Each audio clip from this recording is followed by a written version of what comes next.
Good morning, all. Good morning, ma'am. Good morning, ma'am. Good morning, ma'am.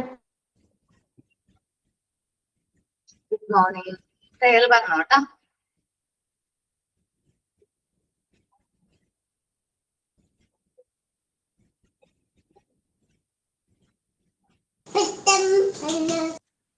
നന്മരൂപിയായ ദൈവമേ നിനക്കു വന്ദനം.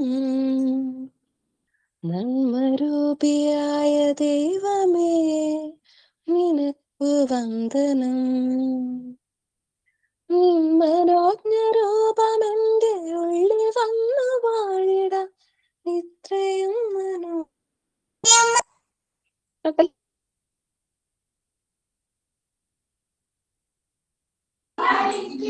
Good morning everyone. Good morning ma'am. കാക്കണം നമ്മൾ ഭൂമിയെ. വൈക്കം മുഹമ്മദ് ബഷീറിന്റെ വളരെ പ്രശസ്തമായ ഒരു ചെറുകഥയാണ് ഭൂമിയുടെ അവകാശികൾ. പണം കൊടുത്തു വാങ്ങി സ്വന്തമാക്കിയ 2 ഏക്കർ തെങ്ങിൻ പറമ്പും വീടും അതിർത്തി വേലികൾ സ്ഥാപിച്ച് വൃത്തിയായി സൂക്ഷിക്കുകയാണ് കഥാനായകൻ. അതിലേക്ക് ആരോടും അനുവാദം ചോദിക്കാതെ കടന്നു വന്ന് അവകാശം സ്ഥാപിക്കുകയാണ് ഒരു കൂട്ടർ. കിളികളും ചിത്രശലഭങ്ങളും എലികളും ചിതലുകളും കൊടിയ വിഷമുള്ള കരിന്തേളുകളുമെല്ലാം ഇക്കൂട്ടത്തിലുണ്ട്. കഥാനായകനെ ഇത് അമ്പരപ്പിക്കുകയും അലോസരപ്പെടുത്തുകയും ചെയ്യുന്നുണ്ടെങ്കിലും യഥാർത്ഥത്തിൽ ഭൂമിയുടെ അവകാശികൾ തന്നെയാണ് ഇക്കൂട്ടരുമെന്ന് അദ്ദേഹം തിരിച്ചറിയുന്നു. ഭൂമി മനുഷ്യന് മാത്രം സ്വന്തമല്ല.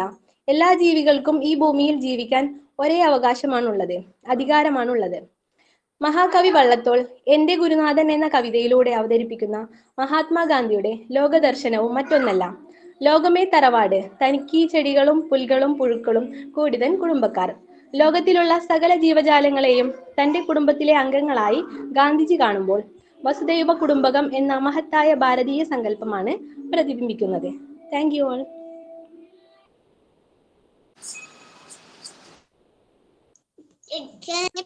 സോറി ഓൾ, എന്റെ പ്രേയർ മോളുടെ കൈതട്ടി കട്ടായി പോയി. സോറി ട്ടാ. എന്തായിരുന്നു മാം? സ്വാതന്ത്ര്യദിന സന്ദേശമായിരുന്നു. ഞാൻ ഇപ്പോഴാണ് കയറിയത്. ദിവ്യ, സ്വാതന്ത്ര്യദിന സന്ദേശമായിരുന്നു ഹസീന ഇപ്പൊ പറഞ്ഞിരുന്നത്. ഞാൻ ഇപ്പോഴാ കയറിയേ. തോട്ടാണെന്ന് തോന്നുന്നു. ജസ്റ്റ് ഒരു തോട്ട് പോലെ. കേൾക്കുന്നില്ല? തോട്ട് തന്നെയാ പറഞ്ഞത്. Okay okay. I think so. തോട്ടാണോ സൈലന്റ് ആണെന്നൊന്നും മനസ്സിലായില്ല. കാരണം അതിൽ തോട്ടുണ്ടായിരുന്നു, ഒരു സൈലന്റ് ഉണ്ടായിരുന്നു, ഇല്ലേ? എന്തായിരുന്നു കേട്ടോ. Thank you ma'am. Okay. Then നമ്മള് ചാപ്റ്റർ ചെയ്തായിരുന്നു ചൈൽഡ് ഡെവലപ്മെന്റ് ആൻഡ് ഗ്രോത്ത് അല്ലേ?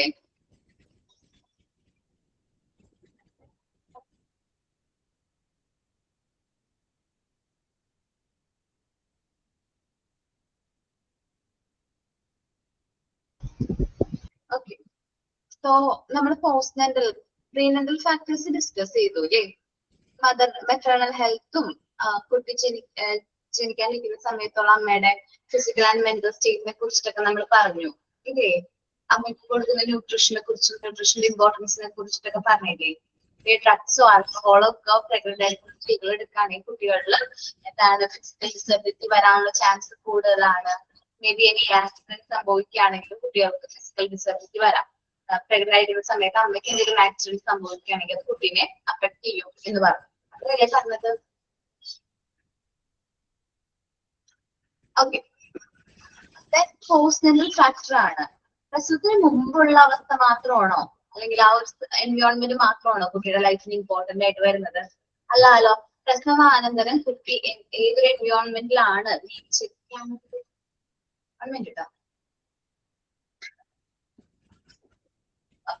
പ്രസവാനന്തരം കുട്ടി വരുന്ന എൻവയോൺമെന്റ് വളരെ ഇമ്പോർട്ടന്റ് ആണ്. അതിൽ 3 എൻവയോൺമെന്റിനെ കുറിച്ചിട്ടാണ്.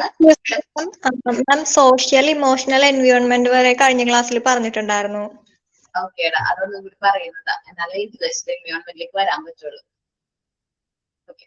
അപ്പൊ നമ്മൾ പറഞ്ഞ എന്താണ്, 3 എൻവയോൺമെന്റിനെ കുറിച്ച് പറഞ്ഞു. ഫിസിക്കൽ എൻവയോൺമെന്റ്, നമ്മുടെ കുട്ടിയുടെ ലിവിങ് കണ്ടീഷനും അവൻ വളർന്നു വരുന്ന സാഹചര്യവും അവന് പ്രോപ്പർ ആയിട്ട് കിട്ടുന്ന അവന് ഹെൽത്തും ന്യൂട്രീഷനും കറക്റ്റ് ആയിട്ട് കിട്ടുന്നുണ്ടോ, അവന് വളരാൻ ആവശ്യമായിട്ടുള്ള ഒരു എൻവയോൺമെന്റ് പ്രൊവൈഡ് ചെയ്യാൻ സാധിക്കുന്നുണ്ടോ, പ്ലേ സ്പേസ് ഉണ്ട്. കുട്ടികളെ സംബന്ധിച്ച് വളരെ ഇമ്പോർട്ടന്റ് ആണല്ലേ പ്ലേ സ്പേസ് കാര്യങ്ങളും. അതേപോലെ തന്നെ അവന് വേറെ അസുഖങ്ങളൊന്നും ഇല്ല, ആക്സിഡൻസ് ഒന്നും സംഭവിക്കാതെ നമ്മൾ കെയർ ചെയ്യണം. ഇതെല്ലാം അവന്റെ ഫിസിക്കൽ എൻവയോൺമെന്റ് വരും. Then social and emotional environment എന്ന് പറഞ്ഞാല് പാരന്റ്സിന് കുട്ടീനോടുള്ള ആറ്റിറ്റ്യൂഡ്. ഫസ്റ്റ് ഓഫ് ഓൾ അതാണ് കുട്ടീനെ വളർത്തുന്ന കാര്യത്തിൽ നമുക്ക് നമ്മളുടെയൊക്കെ പാരന്റ്സിനോട് പറയാണ് കുട്ടികളെ വളർത്താൻ വേണ്ടിയിട്ട്, അല്ലെങ്കിൽ കുട്ടികളെ എങ്ങനെ വളർത്തണം എന്ന് പഠിക്കാൻ വേണ്ടിയിട്ട് എന്താ പറയാ, ഇപ്പോ എന്താണ് പാരന്റിങ് എഡ്യൂക്കേഷനും കാര്യങ്ങളൊക്കെ പോയിക്കൊണ്ടിരിക്കുകയാണ് അല്ലെ. പുതിയ ജനറേഷനിലെ കുട്ടികൾ നമുക്ക് ഒട്ടും ഹാൻഡിൽ ചെയ്യാൻ പറ്റുന്നില്ല. അപ്പൊ പാരന്റ്സിന് വേണ്ടിയുള്ള കൗൺസിലിങ്ങും കാര്യങ്ങളൊക്കെ കൊടുക്കുന്നുണ്ട്. അപ്പൊ പാരന്റ്സിന് കുട്ടികളോടുള്ള ആറ്റിറ്റ്യൂഡിൽ ചെറിയ മാറ്റവും കാര്യങ്ങളൊക്കെ വന്നിട്ടുണ്ട്. പ്രത്യേകിച്ച് പറയുകയാണെങ്കിൽ നമ്മളുടെ ജനറേഷൻ എന്ന് പറയുന്നത് പണ്ടത്തെ പാരന്റ്സ്, നമ്മളുടെയൊക്കെ പാരന്റ്സ് എങ്ങനെയായിരുന്നു, നമ്മൾ തല്ലൊക്കെ ചെയ്ത് വഴക്കൊക്കെ പറഞ്ഞാൽ നമ്മൾ അനുസരിക്കുമായിരുന്നു ഇല്ലേ. പക്ഷെ ആ ഒരു ജനറേഷൻ നമ്മളോട് കൂടി സ്റ്റോപ്പായി. പക്ഷെ ഇപ്പൊ കാണുന്ന കുട്ടികൾ എന്ന് വെച്ചിട്ടുണ്ടെങ്കിൽ നമ്മൾ എത്ര വഴക്ക് പറഞ്ഞാലോ തല്ലിക്കഴിഞ്ഞാലോ ഒന്നും അവരെ നമുക്ക് കൺട്രോൾ ചെയ്യാനായിട്ട് സാധിക്കില്ല. പക്ഷെ എങ്ങനെ നമുക്ക് അവരെ കൺട്രോൾ ചെയ്യാൻ സാധിക്കും? അവരുടെ ഫ്രണ്ടായ അവരുടെ കൂടെ അവരൊപ്പം സപ്പോർട്ട് ചെയ്ത് അവർ നല്ല രീതിയിൽ നമ്മൾ അവരെ സപ്പോർട്ട് ചെയ്ത് അവരൊപ്പം നിന്ന് അവര് ഹാൻഡിൽ ചെയ്യേണ്ടതായിട്ട് വരുന്നുണ്ട് ഇല്ലേ. ഉണ്ട്. കാരണം കുട്ടികളുടെ രീതിക്ക് വളർത്തണം അല്ലെ. അവരവരുടെ ലൈഫാണ്, നമ്മൾ കൺട്രോളും കാര്യങ്ങളും എല്ലാം അതിൽ വേണ്ടത്. കൂടുതലും കുട്ടികൾ അവരുടെ എൻവയോൺമെന്റ് കാര്യങ്ങൾ എക്സ്പ്ലോർ ചെയ്യാനായിട്ട് സമ്മതിക്കണം. അവർക്ക് ഓരോ കാര്യങ്ങൾ ലേൺ ചെയ്യാനുള്ള അവസരം കൊടുക്കണം. അവർക്ക് ഡിസിഷൻസ് എടുക്കാൻ സാധിക്കണം. ഫാമിലിയുടെ economic status, social and economic status കുട്ടികളെ ഇൻഫ്ലുവൻസ് ചെയ്യുന്നുണ്ട്. ഫാമിലി സ്ട്രക്ചർ, ന്യൂക്ലിയർ ഫാമിലിയും ജോയിന്റ് ഫാമിലി എന്ന് വളർന്നു വരുന്ന കുട്ടികൾ തമ്മിൽ ഒത്തിരി വ്യത്യാസം ഉണ്ട് ഇല്ലേ. ന്യൂക്ലിയർ ഫാമിലിയിൽ വളർന്നു വരുന്ന കുട്ടികളുടെ പ്രശ്നം എന്ന് പറയുന്നത് കുറച്ച് ഷെയറിങ് ഹാബിറ്റും കാര്യങ്ങളൊക്കെ കുറവായിരിക്കും. അതേപോലെ തന്നെ അവർക്ക് മുതിർന്നവരായിട്ട് ഇടപെടാനായിട്ട് സമയം കിട്ടുന്നില്ല. അപ്പൊ അതുകൊണ്ട് തന്നെ അവരുടെ കുറച്ച് വാശിയും കാര്യങ്ങളൊക്കെ കൂടുതലായിരിക്കും ന്യൂക്ലിയർ ഫാമിലി. പക്ഷെ ജോയിന്റ് ഫാമിലി എന്ന് വളർന്നു വരുന്ന കുട്ടികളാണെങ്കിൽ പാരന്റ്സ് ഇപ്പൊ വർക്കിംഗ് ആയിരിക്കും. ന്യൂക്ലിയർ ഫാമിലിയിലും അതെ പാരന്റ്സ് വർക്കിംഗ് ആണ്, ജോയിന്റ് ഫാമിലിയും അതെ പാരന്റ്സ് വർക്കിംഗ് ആണെങ്കിൽ പോലും അവരെ കെയർ ചെയ്യാനും അവർ പറയുന്നത് കേൾക്കാനും അവരൊപ്പം നിൽക്കാനും ആരുണ്ട്? ഗ്രാൻഡ് പാരന്റ്സ് ഉണ്ട് അല്ലേ. ഒരു പരിധി വരെയും എന്ത് ചെയ്യാൻ പറ്റും? ആ പാരന്റ്സിന്റെ കുറവ് നമുക്ക് നികത്താനായിട്ട് സാധിക്കും. ദെൻ നമ്മൾ പറഞ്ഞു സെക്സ് ആൻഡ് കൾച്ചർ പറഞ്ഞു അല്ലെ. ഫീമെയിൽ മെയിൽ കുട്ടികളോടുള്ള ആറ്റിറ്റ്യൂഡ് എന്നുവെച്ചാൽ പണ്ട് കാലങ്ങളിൽ എങ്ങനെയായിരുന്നു? പെൺകുട്ടികളോട് ഒരു എന്താ പറയാ, ഒരു ഉൾവലിഞ്ഞിരുന്നത് അല്ലെ. പക്ഷെ ഇപ്പൊ അങ്ങനെ ഒന്നുമില്ല അല്ലെ. ഇപ്പൊ കുറവാണ്, അങ്ങനെ ഞാൻ കേൾക്കുന്നില്ല. അല്ല നമുക്കറിയില്ല, എങ്ങനെയാണെന്ന് അറിയില്ല, എന്നാലും കുറവാണ്. ഇപ്പോഴത്തെ പാരന്റ്സിന് അങ്ങനെ വേർതിരിവൊന്നുമില്ല.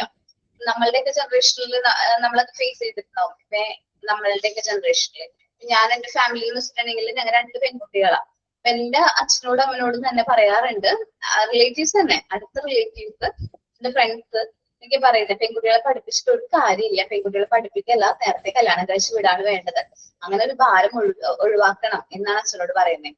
അപ്പൊ ഞാൻ 10th മുതൽ കേൾക്കുന്ന ഒരു ഇതാണ്. അപ്പോ 10th പാസ് ഔട്ട് ആയപ്പോ മുതൽ എന്തിനാ അവളെ പഠിപ്പിക്കണേ, +2 കഴിയുമ്പോൾ തന്നെ കല്യാണം കഴിച്ചു കൊടുക്കാനല്ലേ എന്ന് എന്റെ മുമ്പിൽ നേരിട്ട് പറഞ്ഞു കേട്ടിട്ടുണ്ട്. ഞാൻ +2 കഴിഞ്ഞപ്പോ ഞാൻ ഇന്നത്തെ എടുക്കണമെന്ന് പറഞ്ഞപ്പോ അതെന്തിനാണ്, വല്ല ഏതെങ്കിലും എന്താ പറയാ സിമ്പിൾ ആയിട്ടുള്ള എന്തെങ്കിലും എടുത്താൽ പോരെ, ഇതിന് അത്രയും ഇതൊക്കെ എടുക്കുന്നേ, അത് സാധാരണ എന്തെങ്കിലും കോഴ്സ് ചെയ്താൽ പോലെ നിൽക്കിട്ടുണ്ട്. അത് കഴിഞ്ഞ് PG കഴിഞ്ഞു. PG കഴിഞ്ഞിട്ട് ഞാൻ വേറൊരു കോഴ്സ് ചെയ്തു. അപ്പൊ അപ്പോഴൊക്കെ നമ്മൾ ഈ റിജക്ഷൻ കേൾക്കുന്നുണ്ട്. അപ്പൊ നമ്മളുടെ കാര്യത്തിലൊന്നും എന്ത് ചെയ്യുന്നില്ല അവര്, എന്താ പറയാ റിലേറ്റീവ്സ് ആയാലും റിലേറ്റീവ്സിന് പറഞ്ഞു മടുത്തു. കാരണം ഇനി പറഞ്ഞിട്ട് കാര്യമില്ല, ഇതിങ്ങനെ പഠിക്കാൻ വേണ്ടി പോവാണ് എന്ന് മനസ്സിലാക്കി കഴിഞ്ഞപ്പോ പിന്നെ പറയില്ല. ഇപ്പൊ എന്ത് ചെയ്യാന്ന് ചോദിക്കുമ്പോ ടീച്ചറാണ്, ഞാൻ ഇങ്ങനെ ഒരു കോഴ്സ് ചെയ്യുന്നുണ്ട്, എന്റെ ഒപ്പം തന്നെ അങ്ങനെ പറയാ ഞാനിപ്പോ. പക്ഷെ പണ്ടൊക്കെ നല്ല രീതിയിൽ നമ്മള് റിജക്ഷനും കാര്യങ്ങളും അല്ലെങ്കിൽ എന്താ പറയാ കുത്തുവാക്കൊക്കെ നമ്മൾ കേട്ടിട്ടുണ്ട്. പക്ഷെ ഇപ്പൊ അങ്ങനെയൊന്നുമില്ല, ഓക്കെയാണ്. കൾച്ചർ നമ്മൾ ഫോളോ ചെയ്യുന്ന നമ്മുടെ കൾച്ചർ കുട്ടിയുടെ ഡെവലപ്മെന്റിനെ ഡയറക്റ്റ്ലി എന്ത് ചെയ്യുന്നുണ്ട്, ഇൻഫ്ലുവൻസ് ചെയ്യുന്നുണ്ട്. ഇനി ഇന്റലക്ച്വൽ എൻവയോൺമെന്റ്, കുട്ടിക്ക് വളരാൻ ആവശ്യമായ ഒരു ഇന്റലക്ച്വൽ എൻവയോൺമെന്റ് നമ്മൾ ക്രിയേറ്റ് ചെയ്യണം. പാരന്റ്സ് ടീച്ചേഴ്സും ക്രിയേറ്റ് ചെയ്യണം അല്ലെ. ലേണിങ്ങിനെ അവർ സപ്പോർട്ട് ചെയ്യുന്ന ഒരു എൻവയോൺമെന്റ് ആയിരിക്കണം നമ്മൾ എന്ത് ചെയ്യേണ്ടത്, ക്രിയേറ്റ് ചെയ്യേണ്ടത്. എന്നാലാണ് കുട്ടികൾക്ക് ഓരോ കാര്യങ്ങളും എക്സ്പ്ലോർ ചെയ്യാനും എക്സ്പീരിമെന്റ് ചെയ്യാനും സാധിക്കുന്നത് അല്ലെ. അപ്പോ കറക്റ്റ് ആയിട്ടുള്ള ഒരു എൻവയോൺമെന്റ് നമ്മൾ കുട്ടികൾക്ക് പ്രിപ്പയർ ചെയ്ത് കൊടുക്കണം. കുട്ടികൾ ബൈ ക്വസ്റ്റ്യൻസ് ഒക്കെ ചോദിക്കാറില്ലേ, അമ്മ അതെന്തുകൊണ്ട് ഇങ്ങനെ വന്നേ? എന്റെ മോള് ചോദിക്കുന്നതാ, മഴ എന്താ പെയ്യുന്നേ? അവള് മഴ എന്താ എങ്ങനെ വന്നേന്ന് ടീച്ചർ പറഞ്ഞു കൊടുത്തിട്ടുണ്ട്, എന്നിട്ട് എന്നോട് വന്ന് ക്വസ്റ്റ്യൻ ചോദിക്കുന്നേ. അപ്പൊ ഓൾറെഡി ആൻസർ അറിയാം, എന്നിട്ടാണ് ചോദ്യം ചോദിക്കുന്നത്. എന്നിട്ട് അവള് നമ്മളെ കറക്റ്റ് ചെയ്യും. അമ്മ എവിടത്തെ ടീച്ചറാ? എന്റെ ടീച്ചർ പറഞ്ഞിരിക്കുന്നത് ഇങ്ങനെയാ, ഇങ്ങനെയാണ് ഇത്, അമ്മയ്ക്ക് അറിയില്ല അല്ലെ, ഞാൻ പറഞ്ഞുതരാന്ന്. അപ്പൊ ഭയങ്കര ഇൻട്രസ്റ്റിംഗ് ആയിട്ടുള്ള ക്വസ്റ്റ്യൻസ് ചോദിക്കും അല്ലെ. എപ്പോഴും എല്ലാ തരത്തിലും ക്വസ്റ്റ്യൻസ് ചോദിക്കും കുട്ടികള്. അതെന്താ അങ്ങനെ, ഇതെന്താ ഇങ്ങനെ, ബൈ ക്വസ്റ്റ്യൻസ് ചോദിക്കും അല്ലെ. ആ ബൈ ക്വസ്റ്റ്യൻസ് ചോദിക്കുന്ന കുട്ടികൾ വീട്ടിലുണ്ടെങ്കിൽ ഉറപ്പായിട്ട് വിചാരിച്ചോ അവര് സ്മാർട്ടാണ്. കാരണം അവർ ലേൺ ചെയ്തുകൊണ്ടിരിക്കുകയാണ്, അവർ ചുറ്റുപാട് എക്സ്പ്ലോർ ചെയ്ത് ലേൺ ചെയ്തുകൊണ്ടേയിരിക്കുകയാണ്. ഓക്കെ, അവർ ഓരോ കാര്യങ്ങളും എന്ത് ചെയ്യാണ്, ലേൺ ചെയ്തുകൊണ്ടിരിക്കുകയാണ്. ലാസ്റ്റ് എന്താ പറഞ്ഞത്, എന്റെ മോളോടാന്ന് തോന്നുന്നത് ഇടിമിന്നലിന്റെ കാര്യം ചോദിച്ചപ്പോ. അപ്പൊ ഇടിമിന്നലിന്റെ കാര്യം ചോദിച്ചപ്പോഴേ അമ്മ പറഞ്ഞു അത് ആകാശത്ത് അർജുനനും പിന്നെ കർണനും കൂടി യുദ്ധം ചെയ്യുന്നത് കൊണ്ടാണ് ഇടിമിന്നൽ. നമ്മൾ പണ്ട് പറഞ്ഞു കേട്ടിട്ടുള്ള കഥയാണ് അല്ലെ. ഞങ്ങളോടൊക്കെ പറഞ്ഞു തന്നിട്ടുണ്ട് ഞങ്ങളുടെ ഗ്രാൻഡ് പാരന്റ്സ് ഒക്കെ. ഇതേ ഡയലോഗ് എന്റെ അമ്മ എന്ത് ചെയ്തു, എന്റെ മോളോട് പറഞ്ഞു. അമ്മോള് എടുത്തിട്ട് പറയുന്നു, അമ്മാമ്മയ്ക്ക് അറിയില്ല അതൊന്നും, അത് ക്ലൗഡ്സ് തമ്മില് കൊളൈഡ് ചെയ്യുമ്പോൾ വരുന്ന sound light energy heat energy ആണെന്ന് വ്യക്തമായി പറഞ്ഞു കൊടുത്തു. പിന്നെ വേണ്ടിയില്ല അമ്മ. അപ്പൊ അവര് ഭയങ്കരമായിട്ട് അതിനെ കുറിച്ചൊക്കെ മനസ്സിലാക്കാണ്. ക്വസ്റ്റ്യൻസ് ചോദിക്കുമ്പോൾ തന്നെ ആൻസർ അറിയാവുന്ന ഒരു ജനറേഷൻ ആണ് നമ്മൾ ഹാൻഡിൽ ചെയ്യുന്നത് അല്ലെ. കുറച്ച് എന്താ പറയാ, കുറച്ചുകൂടി സ്മാർട്ട് ആയിട്ടുള്ള ഒരു ജനറേഷൻ. ജെൻ ആൽഫ അല്ല ബീറ്റനല്ലേ നമ്മള്, അല്ല ആൽഫയാണ്. ഇപ്പോഴത്തെ കുട്ടികളൊക്കെ ആൽഫ ആണോ? അതെ, ജെൻ ആൽഫയാണ്. ആൽഫയുടെ ലാസ്റ്റ് ജനറേഷൻ ആണ് അല്ലെ. അതെ, ലാസ്റ്റ് ജനറേഷൻ ആണ്. നമ്മൾ പറഞ്ഞ കാര്യമില്ല, ഇങ്ങനെയൊക്കെ നമ്മൾ കഥകളൊക്കെ പറഞ്ഞു കൊടുത്തിട്ടൊന്നും കാര്യമില്ല, അവർക്ക് ആൻസർ അറിയാം. ദെൻ അവരെ നല്ല പോസിറ്റീവ് ആയിട്ടുള്ള ഫീഡ്ബാക്ക് യൂസ് ചെയ്ത് എൻകറേജ് ചെയ്യണം. നമുക്ക് അറിഞ്ഞുകൂടാത്ത ക്വസ്റ്റ്യൻസ് ചോദിക്കും അല്ലെ. നമുക്ക് അറിയാത്ത ക്വസ്റ്റ്യൻ ചോദിക്കും. അപ്പൊ നമ്മൾ എന്ത് ചെയ്യും, ഞാൻ അടിക്കുന്ന ഡയലോഗാണ്, നോക്കട്ടെ ഞാൻ നോക്കിയിട്ട് പറഞ്ഞു തരാം. എന്റെ എപ്പോഴത്തെ ഡയലോഗാണ്. ഇപ്പൊ നിങ്ങളായാലും എനിക്കറിയാത്തൊരു ക്വസ്റ്റ്യൻ ആണ് ചോദിക്കുന്നതെങ്കിൽ ഞാൻ നിങ്ങളോട് പറയാം, ഞാൻ നോക്കിയിട്ട് പറഞ്ഞുതരാം കേട്ടോ, ഞാൻ ചെക്ക് ചെയ്യട്ടെ, ഒന്ന് റെഫർ ചെയ്യട്ടെ എന്ന് പറയും. അതേപോലെ തന്നെ മോളുടെ അടുത്തും അങ്ങനെ തന്നെ പറയുള്ളൂ. കാരണം അവൾക്ക് മിക്കവാറും എന്നെക്കാളും മുമ്പ് അതിന്റെ ആൻസർ അറിയാൻ സാധിക്കും. അറിയാൻ സാധിച്ചുകൊണ്ട് തന്നെ ചോദിക്കുന്നേ, മനഃപൂർവ്വം ചോദിക്കുന്നതാ. മേ ബി അത് അവളുടെ ക്ലാസ്സിൽ അന്ന് എടുത്തിട്ടുണ്ടാവും, അതുകൊണ്ട് കറക്റ്റ് ഇടുമെന്ന് ചോദിക്കും. പിന്നെ നമുക്ക് കുട്ടികൾക്ക് സ്റ്റോറീസ് പറഞ്ഞു കൊടുക്കാം അല്ലെ. നല്ല ഇൻസ്പയറിംഗ് ആയിട്ടുള്ള സ്റ്റോറീസ്, മോറൽ സ്റ്റോറീസ് ഒക്കെ പറഞ്ഞു കൊടുക്കാം. ഇപ്പൊ ഇതേ സൈനിന്റെ ഭാഗമായിട്ട് നമുക്ക് മോറൽ സ്റ്റോറീസുകളൊക്കെ പറയാലോ. പിന്നെ കുട്ടികളെ കൊണ്ട് റീഡിങ് ചെയ്യിക്കാം. റീഡിംഗ് എന്ന് പറയുമ്പോൾ നമ്മള് അക്ഷരങ്ങൾ കൂട്ടി വായിപ്പിക്കുക മാത്രമല്ല, കുഞ്ഞു കുട്ടികളുണ്ടല്ലോ 3 years മുതലുള്ള കുട്ടികൾക്ക് നമ്മൾ പിക്ചർ റീഡിങ് ചെയ്ത് കൊടുക്കാം. പിക്ചർ സ്റ്റോറീസ് ഒക്കെ ഇല്ലേ, പടങ്ങൾ കാണിച്ചു കൊടുത്ത് കഥകൾ പറഞ്ഞു കൊടുക്കുന്നത്. കാരണം അവരുടെ ഇമാജിനേഷൻ അവിടെ വളരും. നമ്മളുടെയൊക്കെ ചെറുപ്പത്തിൽ കുഞ്ഞു കുഞ്ഞു ബുക്കുകളൊക്കെ നോക്കി നമ്മൾ വായിച്ചില്ലേ. ഞാനൊക്കെ ബാലരമ വായിക്കുന്ന സമയത്ത് എനിക്ക് അതിൽ അക്ഷരങ്ങൾ അറിഞ്ഞിട്ടല്ല ഞാൻ കുഞ്ഞു ഏജിൽ ഇത് വായിച്ചു തുടങ്ങിയത്. പക്ഷേ ഞാൻ ആ ഇമേജുകൾ കണ്ടു വായിച്ചു അല്ലെ, പടങ്ങൾ കണ്ടു വായിച്ചു. പിന്നീട് നമുക്ക് വായിക്കാനൊക്കെ പഠിച്ചു കഴിഞ്ഞപ്പോ അത് വായിക്കാൻ തുടങ്ങി അല്ലെ. അങ്ങനെയല്ലേ, ഞാനങ്ങനെ ഇരുന്നു കേട്ടോ. അപ്പൊ നല്ലതാണ്, കാരണം പിക്ചർ റീഡിങ് അത്യാവശ്യം നല്ലൊരു ക്രിയേറ്റീവ് ആയിട്ടുള്ള സ്കില്ലാണ്. പിന്നെ ഡ്രോയിങ്, മ്യൂസിക്, ഡാൻസിങ്, ഡ്രാമ, ഇതെല്ലാം കുട്ടികളുടെ എന്താണ് ഇന്റലക്ച്വൽ ഡെവലപ്മെന്റിനെ ഹെൽപ്പ് ചെയ്യുന്നുണ്ട്. Okay,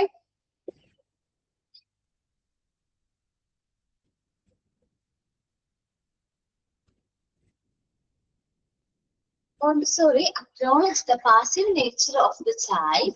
They go through a period of absorption from the environment, so she gave more importance to the prepared environment.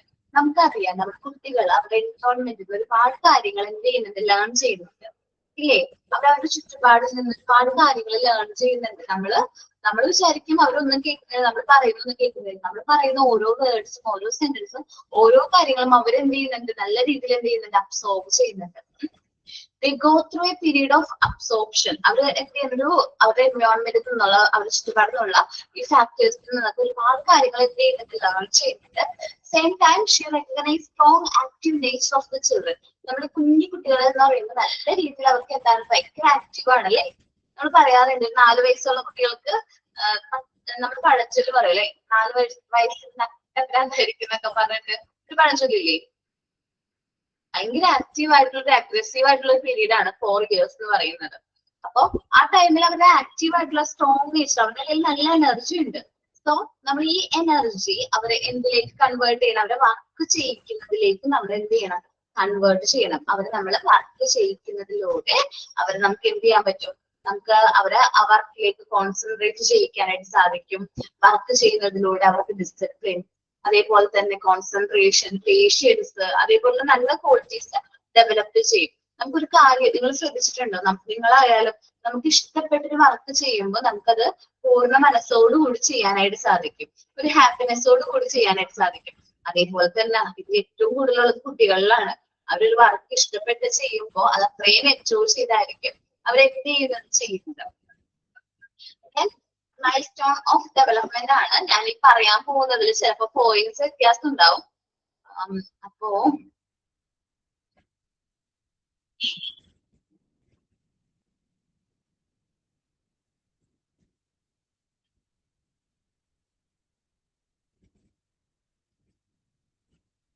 അപ്പൊ ഞാൻ പറയുമ്പോ എഡിറ്റ് ചെയ്ത് പോയാൽ മതി കേട്ടോ.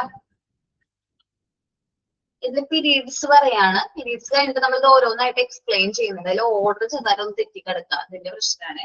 പീരീഡ് ഓഫ് ഓവം എന്ന് പറയുന്നത് എന്താണ്? പീരീഡ് ഓഫ് ഓവം എന്ന് പറയുന്നത് നമ്മള് കൺസെപ്ഷൻ ടു സെക്കൻഡ് വീക്ക് ആണ് നമ്മൾ പറയുന്നത്. കുട്ടിയുടെ എന്താണ് കൺസെപ്ഷൻ സ്റ്റേജ് മുതൽ അത് ബർത്ത് വരെയുള്ള കാര്യങ്ങൾ അല്ല, ഒരു 1.5 വയസ്സ് വരെയുള്ള കാര്യങ്ങളാണ്, ഇൻഫൻസി സ്റ്റേജ് ആണ് ഞാൻ പറയാൻ പോകുന്നത് കേട്ടോ. അപ്പോ പീരീഡ് ഓഫ് ഓവം എന്ന് പറയുന്നത് കൺസെപ്ഷൻ ടു എൻഡ് വീക്ക് ആണ്. ദെൻ പീരീഡ് ഓഫ് എംബ്രിയോ എന്ന് പറയുന്നത് 2nd to 8th വീക്ക് ആണ്. വീക്ക് എന്നാക്കുന്നത് ഇവിടെ 2nd to 8th വീക്ക് എന്നാക്കാം.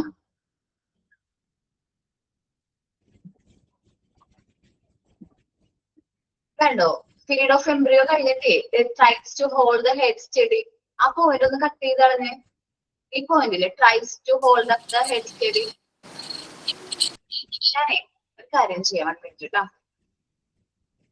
നമുക്ക് വേറെ രീതിയിൽ PDF ഓപ്പൺ ആക്കുകയാണെങ്കിൽ അത് എഡിറ്റ് ചെയ്യാനൊരു ഓപ്ഷൻ ഉണ്ട്.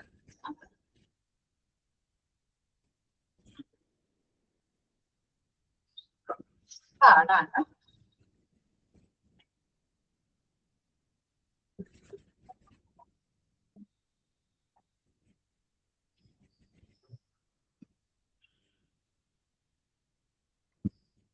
വന്നിട്ട് കേട്ടോ, വന്നിട്ട്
ഞാൻ സംസാരിച്ചൊന്നും കേട്ടില്ല അല്ലേ? ഓക്കെ, മ്യൂട്ട് ആയിരുന്നു, സോറി കേട്ടാ. നമ്മൾ പീരീഡ് ഓഫ് ഫീറ്റസ് ഉണ്ടോ ഞാൻ എഴുതിയിരിക്കുന്നത്, ടൈപ്പ് ചെയ്തിരിക്കുന്നേ? ടെസ്റ്റിൽ അതേപോലെ ഒന്ന് കറക്റ്റ് ചെയ്യോ?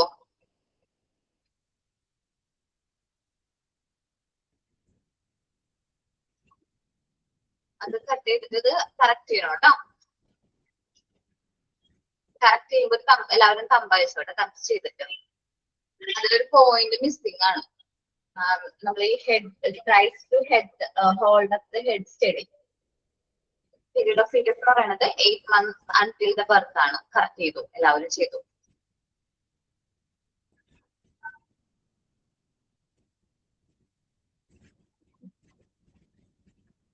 ദെൻ ഞാൻ കാര്യം പറയട്ടെ, അടുത്തതില്ലേ അതില് എന്താണ് tries to hold up the head steady. ആ പോയിന്റും ഉള്ളതാണ്, നമ്മളുടെ ടെസ്റ്റിൽ പറയുന്ന ഒരു പോയിന്റ് ആണ്. നമ്മള് കുട്ടികളുടെ തല ഉറയ്ക്കാന്ന് പറയും മലയാളത്തില്, കേട്ടിട്ടുണ്ടോ? കുഞ്ഞു വാവകളെയൊക്കെ നമ്മൾ ഹോൾഡ് ചെയ്യുന്ന സമയത്ത് മുതിർന്നവർ പറയും നമ്മളോട്, കുഞ്ഞുങ്ങളുടെ തല നമ്മൾ കറക്റ്റ് ആയിട്ട് എന്ത് ചെയ്യണം, അങ്ങനെ കറക്റ്റ് ആയിട്ട് ശ്രദ്ധിച്ച് പിടിക്കണം, അല്ലെ? പറയാറുണ്ടോ? ഉണ്ട്. ഓക്കെ, മുതിർന്ന വ്യക്തികളൊക്കെ ഉണ്ടെങ്കിൽ, അമ്മമാരൊക്കെ ഉണ്ടെങ്കിൽ, പ്രായമായവരൊക്കെ ഉണ്ടെങ്കിൽ അത് പറയും നമ്മളോട്, അല്ലെ?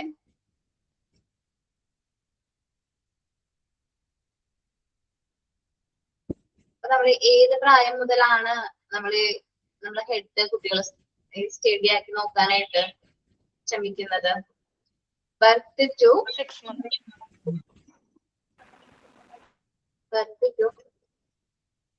2 months ആണ് സാധാരണയായിട്ട്. ഒരു 1.5 മാസമൊക്കെ ആകുമ്പോഴേക്കും ഹെഡ് കറക്റ്റ് ആയിട്ട് ഹോൾഡ് ചെയ്യാനായിട്ട് തുടങ്ങും അല്ലെ കുട്ടികള്? ഏ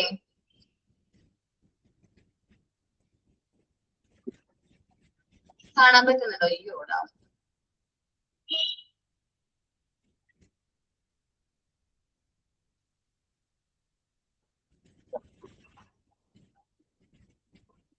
ത്രീ മന്ത്സ് 2-3 months ഇവിടെ അങ്ങനെയുണ്ട് പറയുന്നത്. ബർത്ത് ടു 2-3 months ആകുമ്പോഴേക്കും കുട്ടികൾ എന്ത് ചെയ്യാൻ നോക്കും? ഹെഡ് കറക്റ്റ് ആയിട്ട് സ്റ്റഡി ആക്കി നിർത്താൻ നോക്കും. അതൊന്ന് കറക്റ്റ് ചെയ്യണം കേട്ടോ. ഇവിടെ 2 പോയിന്റ്സ് ശരിക്കും ഉണ്ട്, മിസ്റ്റേക്ക് പറ്റിയതാണ് കേട്ടോ. ചെയ്തു അങ്ങനെ? അപ്പം tries to hold up the head steady എന്നുള്ളത് വെട്ടേണ്ട കാര്യമില്ല, അതിന്റെ മുമ്പായിട്ട് പീരിയഡ് ഓഫ് ഫീറ്റസ് ചേർത്താ പോരെ മാം? ആ ടൈം ഒക്കെ തെറ്റൂലേ? ആ ടൈം കറക്റ്റ് ചെയ്ത് കൊടുക്കണം. Tries to hold up the head steady എന്നുള്ളത് ബർത്ത് ടു 2 months ആക്കാം. ദെൻ പീരീഡ് ഓഫ് ഫീറ്റസ് എന്നുള്ളത് 8 weeks ടു അൺടിൽ ബർത്ത് എന്നാക്കാം. ഈ 2 പോയിന്റ് അവിടെ വരണമെന്നുള്ളൂ, നമ്മൾ ഡീറ്റെയിൽ ആയിട്ട് പറയുന്നുണ്ട്, അപ്പൊ നമുക്ക് കുഴപ്പമില്ല. കുട്ടികൾ ഇരിക്കാൻ തുടങ്ങുന്നത് ഏത് പ്രായം മുതലാ? ശരി, ചില കുട്ടികൾ 2 months മുതൽ 5 months വരെയൊക്കെ കുഴപ്പമുണ്ടാവില്ല. പിന്നെ കുട്ടികൾ എഴുതി തുടങ്ങുന്നു. എന്താണ് ഹഫി? 6 months കുട്ടികൾ ഇരിക്കുക? എടാ അത് ചില കുട്ടികൾ നേരത്തെ ഇരിക്കും. 5 ഇത് നിങ്ങൾ മാക്സിമം നോക്കിയാൽ മതി. ഈ 2 എന്ന് പറയുന്നത് മിനിമം അല്ല, നിങ്ങളെല്ലാം മാക്സിമം നോക്കിയാൽ മതി കേട്ടോ. ഓക്കെ, അതങ്ങനെ നോക്കിയാൽ മതി. 5 months ഒക്കെ ആകുമ്പോഴേക്കും കുട്ടികൾ ഇരിക്കും. എന്റെ മോള് കമന്ന് വീണില്ല, എനിക്ക് മുമ്പ് കുറച്ച് ആൾ നമ്മൾ സാധാരണ കമന്ന് വീണിട്ട് തലയൊക്കെ പൊക്കി നോക്കണ്ടേ കുട്ടികള്? അത് ചെയ്തില്ല, ഇരിക്കുക ചെയ്ത്. അപ്പോ അത് ഓരോ കുട്ടികളനുസരിച്ച് കുറച്ച് മാറ്റങ്ങൾ ഉണ്ട് കേട്ടോ. നമ്മൾ എല്ലാ കുട്ടികളിലും ഇങ്ങനെ തന്നെ നടക്കണം, ഈ ഓർഡറിൽ തന്നെ നടക്കണം അങ്ങനെയൊന്നും പറയാൻ പറ്റില്ല, കുറച്ച് മാറ്റമുണ്ട്. ഇനി എഴയാൻ തുടങ്ങുന്നതോ? ക്രൗളിങ് എപ്പോഴും മുതലാണ് ഇഴഞ്ഞു തുടങ്ങുന്നത്? 8 months, 5 to 8 months ആ പറയുന്നത്. ഇനി കുറച്ച് കഴിഞ്ഞാല് 8 months ഒക്കെ ആകുമ്പോഴേക്കും കുട്ടികളെ മുട്ടിലെഴയാൻ തുടങ്ങും ഇല്ലേ? ദെൻ സ്റ്റാൻഡിങ് വിത്ത് സപ്പോർട്ട്, എന്തെങ്കിലും പിടിച്ചു നിൽക്കാനായിട്ട് തുടങ്ങുന്നത് 12 months ഒക്കെ ആകുമ്പോഴേക്കും കുട്ടികൾ പിടിച്ചു നിൽക്കാൻ തുടങ്ങും അല്ലെ? നടന്നു തുടങ്ങുന്നതോ 40 months, 40-80 monthsനുള്ളിൽ നടന്നു തുടങ്ങും. 1.5 വയസ്സിനുള്ളിൽ നടന്നു തുടങ്ങിയാൽ മതി. 1.5 വയസ്സിനുള്ളിൽ നടക്കണം കേട്ടോ. അത് നമ്മൾ ശ്രദ്ധിക്കണം. കുട്ടികൾ നടക്കുന്നത് വളരെ ഇമ്പോർട്ടന്റ് ആണ്. കാരണം കുട്ടികളുടെ ബ്രെയിനിന്റെ ഓവറോൾ കൺട്രോൾ, നമ്മുടെ ബോഡി കറക്റ്റ് ആയിട്ട് നമുക്ക് കൺട്രോൾ ചെയ്യാൻ പറ്റിയാൽ മാത്രമേ കുട്ടികൾക്ക് എന്ത് ചെയ്യാൻ പറ്റുള്ളൂ? നടന്നു തുടങ്ങാനായിട്ട് പറ്റുള്ളൂ.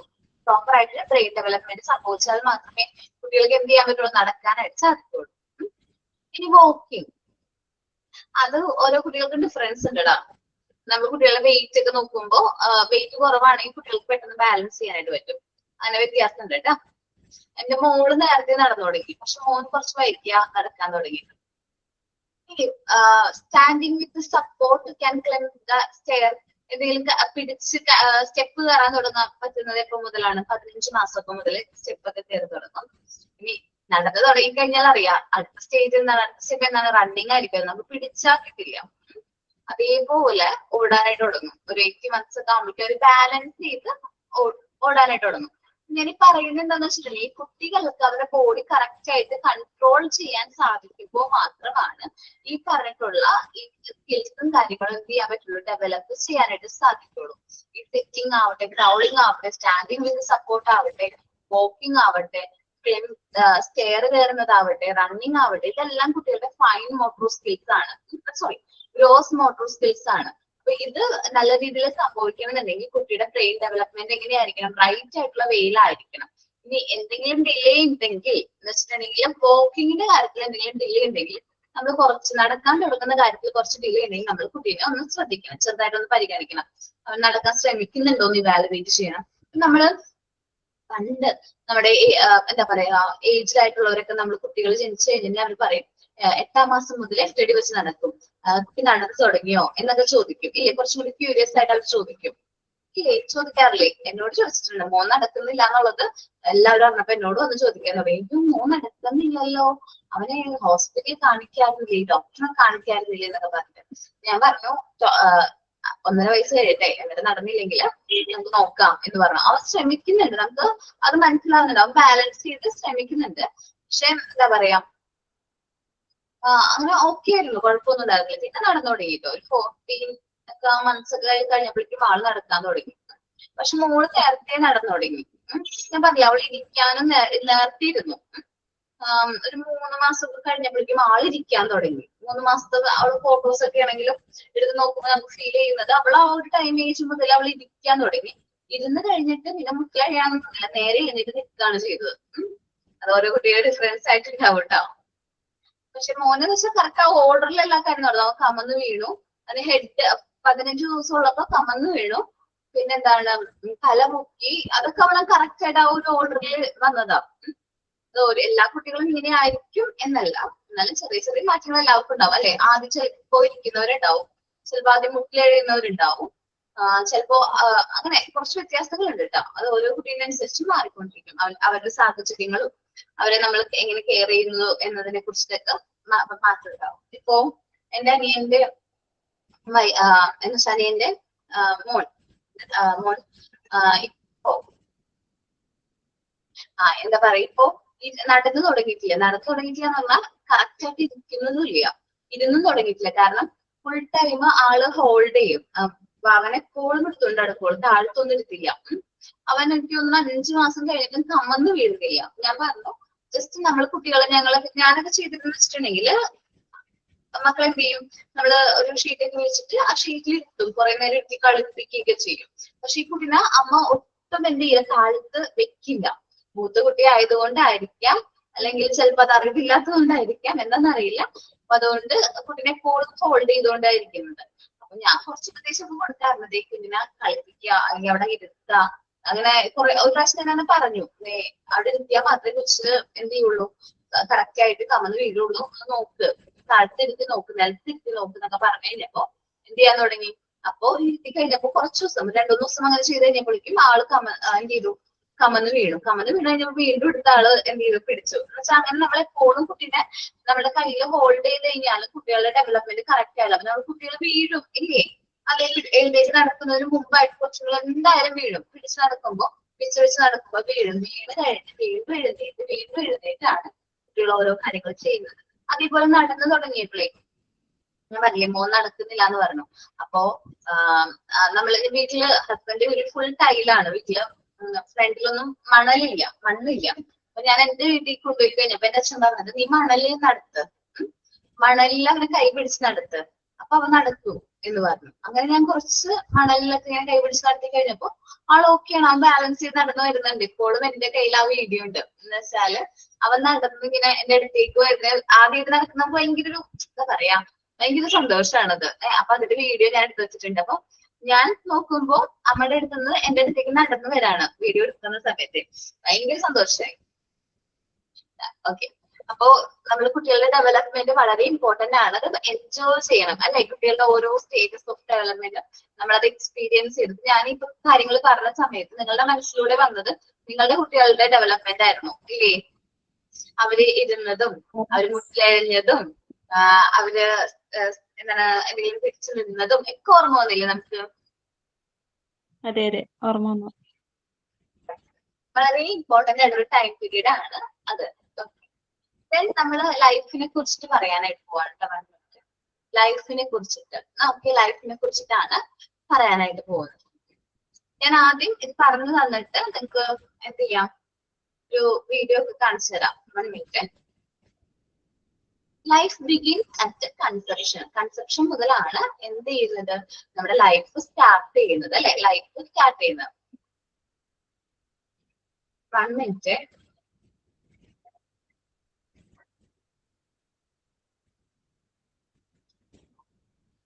So, when a sperm cell from father fertilized with the egg an egg cell from mother to form a single cell called zygote.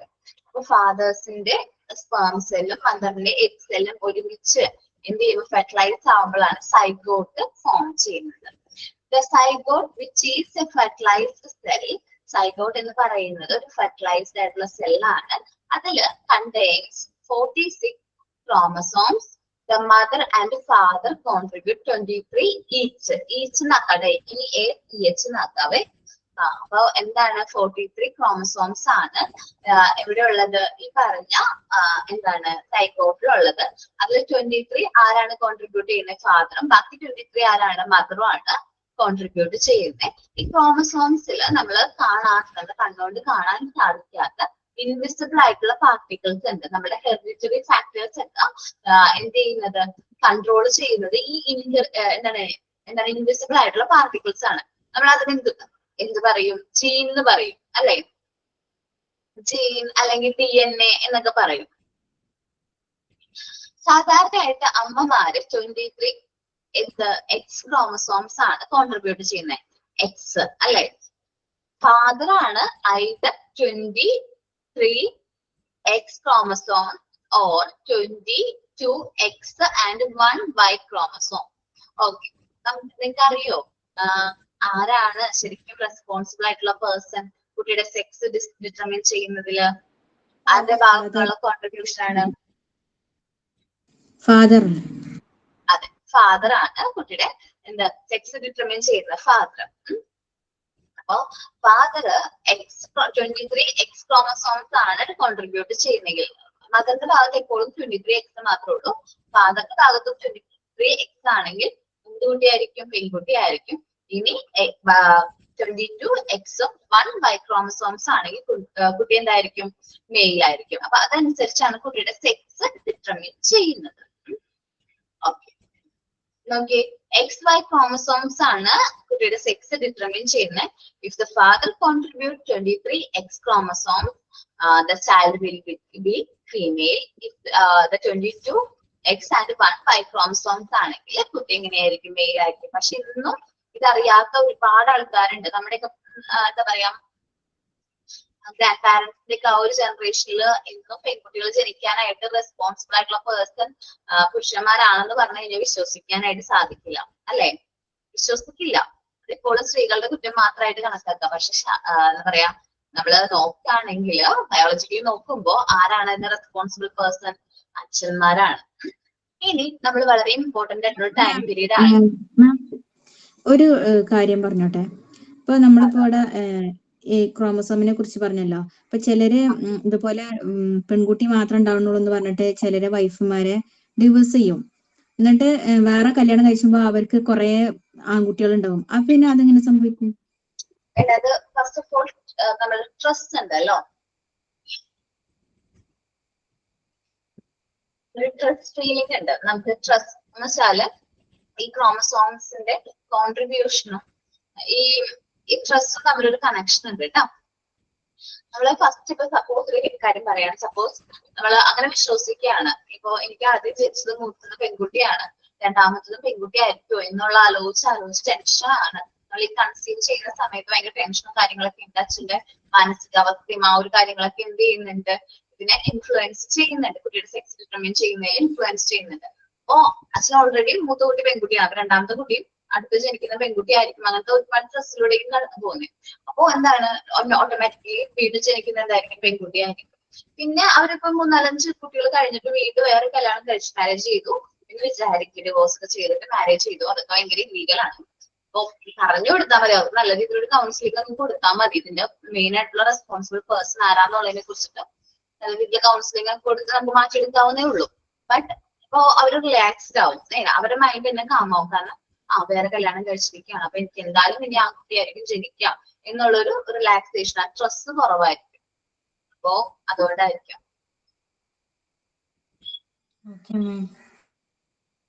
Just ഇപ്പൊ നമ്മളുടെ മൈൻഡും ഇതും തമ്മിൽ ഭയങ്കര കണക്ഷൻ ഉണ്ട്. സ്ട്രെസ്സും നമ്മളുടെ ആ ഒരു ക്രോമസോംസിന്റെ കോൺട്രിബ്യൂഷനും കാര്യങ്ങളൊക്കെ തമ്മിൽ ഭയങ്കര കണക്ഷൻ ഉണ്ട്. നമ്മൾ റിലാക്സ്ഡ് ആയിരിക്കണം. കുറെ കാര്യങ്ങൾ അതിൽ വരുന്നുണ്ട്, നമുക്ക് അത്രയും ഡീറ്റെയിൽ ആയിട്ട് പഠിക്കാനില്ല. നമുക്ക് പീരീഡ് ഓഫ് ഓവത്തിലേക്കാണ് നമ്മൾ പറയുന്നത്. എന്താണ്, എന്റെ ഫാദർ അങ്ങനെയാണ്. എന്റെ ഉമ്മ ഡൈവേഴ്സ് ആണ്. ഞങ്ങൾ അങ്ങനെ, എന്റെ ഉമ്മക്ക് പെൺകുട്ടി മാത്രമേ ഉണ്ടാവുള്ളൂ എന്ന് പറഞ്ഞിട്ട് ഡൈവേഴ്സ് ആക്കിയതാണ്. പക്ഷെ എന്റെ ഫാദർ വേറെ കല്യാണം അയച്ച് അതിൽ 3 ആൺകുട്ടികളുണ്ടായി. അതാ ഞാൻ ചോദിച്ചേ, ഇങ്ങനെ ഡൗട്ട്. അതാ സ്ട്രെസ്സിന്റെ പ്രശ്നമാണോ. പക്ഷെ നല്ല രീതിയിൽ കൗൺസിലിംഗ് ചെയ്താലും മതിയാവുമായിരുന്നു. പറഞ്ഞ് മനസ്സിലാക്കി കൊടുക്കണം. അതിപ്പോ എങ്ങനെയായാലും അത് പിന്നെ കുറെ പഴയ ആൾക്കാർക്കൊക്കെ പഴയ ചിന്താഗതിയാണ്. ഇപ്പോഴും നമ്മൾ അങ്ങനെ വിശ്വസിക്കുന്ന ആൾക്കാരുണ്ട് കേട്ടോ. എന്നുവെച്ചാല് പെൺകുട്ടികൾ ജനിക്കാനായിട്ട് കാരണം എന്താണ്, സ്ത്രീകളാണ് എന്ന് വിശ്വസിക്കുന്ന ഒരുപാട് ആൾക്കാർ ഇന്നും നമ്മുടെ ജനറേഷനല്ല, കുറച്ചും കൂടി ഓൾഡ് ആയിട്ടുള്ള ജനറേഷനിൽ ആൾക്കാർ ഉണ്ട്. അതേപോലെ കുറച്ച് ഓൾഡ് ചിന്താഗതിക്കാർ അങ്ങനെയാണ്. പക്ഷെ ഇപ്പോഴും ചിന്താഗതിക്കാരുണ്ട് മിസ്. പക്ഷെ പെൺകുട്ടികൾക്കും നമ്മൾ ആൺകുട്ടികളുടെ മാതിരി എത്താനുള്ള കഴിവുണ്ട് എന്നുള്ളത് അവർ ചിന്തിക്കുന്നില്ല. അതാണ് മെയിൻ പ്രശ്നം. ഇപ്പൊ പെൺകുട്ടികളെ എത്താത്ത ഏത് ഭാഗമുള്ളത്, ഏത് രംഗമുള്ളത്? ആൺകുട്ടികളെക്കാ കഴിവുകൾ പെൺകുട്ടികളെ തെളിയിക്കുന്നില്ലെന്ന്. പക്ഷെ അതവരെ അംഗീകരിക്കില്ല. അംഗീകരിക്കില്ല നമ്മുടെ സൊസൈറ്റി, നമ്മള് ഒട്ടും അംഗീകരിക്കില്ല.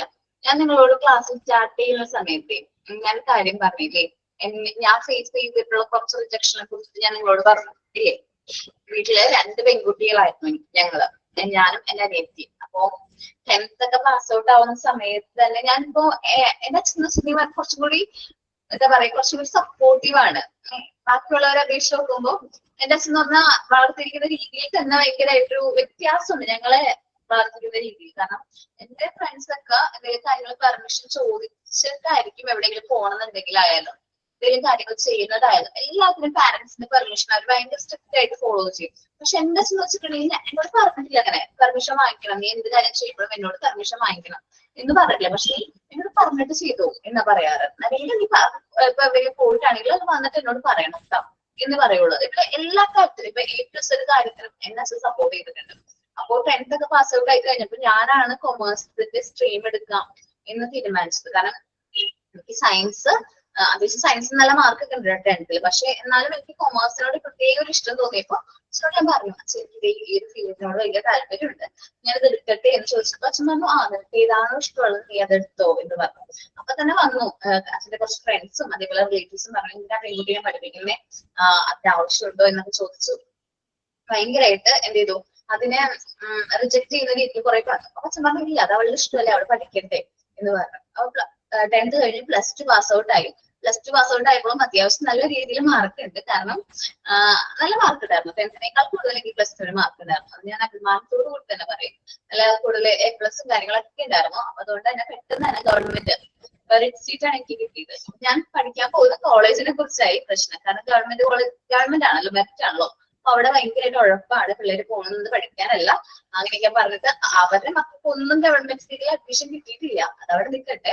പക്ഷെ എനിക്ക് കിട്ടിക്കഴിഞ്ഞപ്പോ അവർക്ക് എന്താ പറയാ ഭയങ്കരമായിട്ട് പ്രശ്നങ്ങളും കാര്യങ്ങളും. ഞാൻ അപ്പുറമേട്ട് ഞാൻ പോയി പഠിച്ചു, 3 വർഷം കഴിഞ്ഞു. അത് കഴിഞ്ഞ് PG ജോയിൻ ചെയ്തു.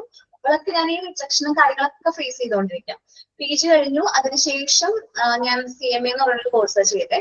അപ്പൊ അതിന് പോയപ്പോഴൊക്കെ ഭയങ്കര പ്രശ്നം. കാരണം ഇത്രയും പ്രായം എന്ന് പറയുമ്പോൾ അത്ര ഏജ് ഒന്നും ആയിട്ടില്ല, 21 years ആണ്.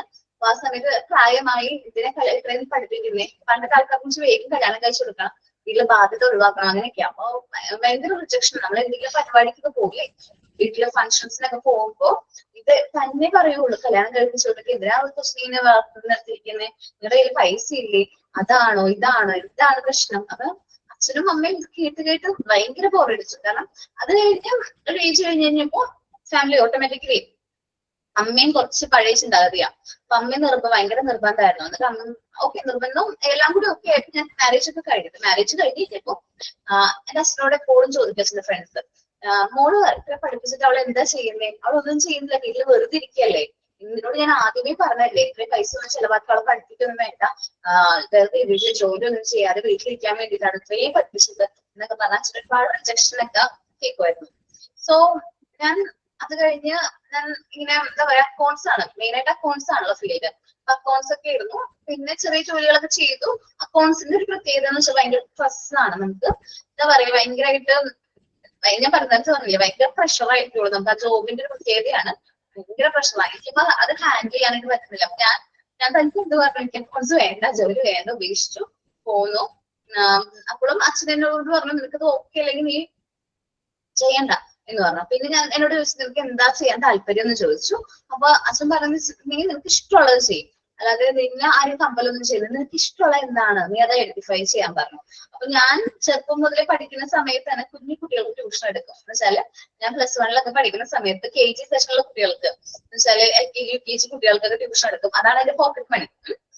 അപ്പോ ഡിഗ്രി ആയപ്പോഴേക്കും കുറച്ചും കൂടി സ്റ്റാൻഡേർഡ് കൂട്ടി, +2 വരെയുള്ള കുട്ടികൾക്ക് ട്യൂഷൻ എടുക്കാനായിട്ട് തുടങ്ങി.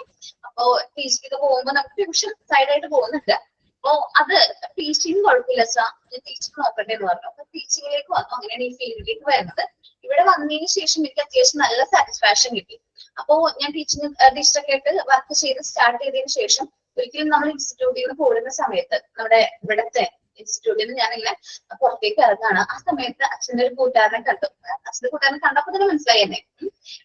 എന്നിട്ട് ആളുകളോട് ഭയങ്കര പുച്ഛഭാവത്തിലാണ് സംസാരിക്കുന്നത്. നീ എന്താ ചെയ്യുന്നേ, ഇവിടെയാണോ, എന്താണ് സ്റ്റാഫാണോ, സ്റ്റാഫാണോ എന്നൊക്കെ ചോദിച്ചു. നീ എന്ത് ചെയ്യാം, പഠിച്ചിട്ട് എന്തെങ്കിലും കാര്യം ഉണ്ടായോ എന്നൊക്കെ ചോദിച്ചു. ഭയങ്കര എന്താ പറയാ ഭയങ്കര പുച്ഛമാണ്. നമുക്ക് ആ മുഖത്തുനിന്ന് കിട്ടുന്ന ആ ഒരു ഭാവം എന്ന് പറയുന്നത് ഭയങ്കര പുച്ഛമാണ്. നമുക്ക് ആ ഫീല് തോന്നും. ആ ഒരു ആളെ സംസാരത്തിലും ആ ഒരു രീതിയിലും അപ്പിയറൻസിലൊക്കെ ഭയങ്കര പുച്ഛമാണ്. അപ്പൊ ഞാൻ പറഞ്ഞു ഇല്ല, ഞാൻ ഓഫീസ് സ്റ്റാഫ് ആയിട്ടല്ല വർക്ക് ചെയ്യുന്നത്, ഞാൻ അവിടെ ടീച്ചറായിട്ടാണ് വർക്ക് ചെയ്യുന്നത്. ഇപ്പൊ 2 years കഴിഞ്ഞു. അങ്ങിളിപ്പോ എന്ത് ചെയ്യുന്നു, അങ്ങളുടെ മക്കളൊക്കെ എന്ത് ചെയ്യുന്നു എന്നൊക്കെ ചോദിച്ചിരുന്നപ്പോ ആ ചോദ്യത്തിൽ ഞാൻ ടീച്ചറായിട്ടാണ് വർക്ക് ചെയ്യുന്നത് എന്ന് പറഞ്ഞ ആ നിമിഷം മുതൽ അങ്ങയുടെ മുഖത്ത് ഞാൻ കണ്ടതിൽ ശരിക്കും പറഞ്ഞ റെസ്പെക്റ്റ് ആണ്. നമുക്ക് ഫീൽ ചെയ്തു. എനിക്കത് അത്രയും നേരം നമ്മളോട് പുച്ഛത്തോടു കൂടി സംസാരിച്ചിരുന്ന ഒരാളുടെ മുഖത്ത് നിന്ന് എനിക്ക് കിട്ടിയത്, അല്ലെങ്കിൽ ആ ഒരാളുടെ അപ്പിയറൻസിൽ നിന്ന് മനസ്സിലായത് റെസ്പെക്റ്റ് ആണ്. കാരണം എനിക്ക് ടീച്ചർ ആണെന്ന് പറഞ്ഞപ്പോ നമുക്ക് കിട്ടിയ ഒരു വാല്യൂ ഉണ്ടല്ലോ, വളരെ ഇമ്പോർട്ടന്റ് ആണ്. കാരണം നമ്മൾ ഏത് ടീച്ചർ ആവട്ടെ, ഏത് കുട്ടികളെ പഠിപ്പിക്കുന്ന ടീച്ചർ ആവട്ടെ, വലിയ കുട്ടികളെ പഠിപ്പിക്കുന്ന ടീച്ചർ ആവട്ടെ, ടീച്ചർ എന്ന് പറയുമ്പോൾ നമ്മുടെ സൊസൈറ്റിയിൽ നിന്ന് കിട്ടുന്ന ഒരു വാല്യൂ ഉണ്ട്. അതൊക്കെ ഭയങ്കരമായിട്ട് ഇഷ്ടമായി.